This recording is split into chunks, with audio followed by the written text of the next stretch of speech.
something a lot of you, because I did not know this really surprised me, veterans between 18 and 35, who are the folks who've been fighting the Taliban and ISIS and Al-Qaeda for us, the folks who served after 9/11, your older brothers and sisters.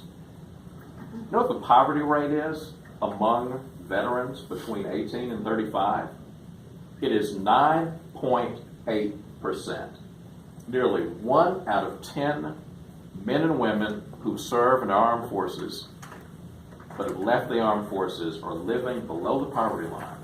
Because, yeah, you may hear about all the guys and ladies who are working for hedge funds, who are coming out of Iraq and Afghanistan and who are doing these glamorous jobs. Well, guess what? They are the exception. Our country has not nearly done what we need to do to prepare our veterans to reintegrate into society. So candidly, if you're not coming out with a particular rank, if you're not coming out as an officer, there's very little job demand for you in this market. Well, newsflash, in case you hadn't figured out, there's not a massive job demand for any particular market right now in this country.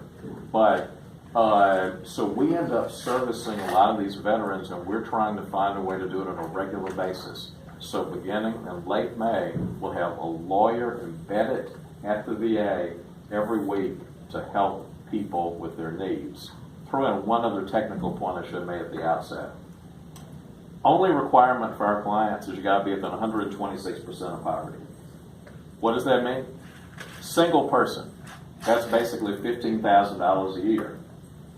Now, a lot of you are probably wondering, $15,000 a year, who the heck makes that? You know, anybody who took care of you at Taco Bell yesterday, anybody who you would encounter working the line at a lot of retail stores here in Montgomery, $15,000 is basically minimum wage, which is still only $7.25 an hour, amazingly. For a family of 4, it's $30,000. And by the way, in case you wonder how many people in the state of Alabama is that, about 900,000 people in the state of Alabama are within 126% of poverty. Here in Montgomery, we don't think of Montgomery as being a poor county, right?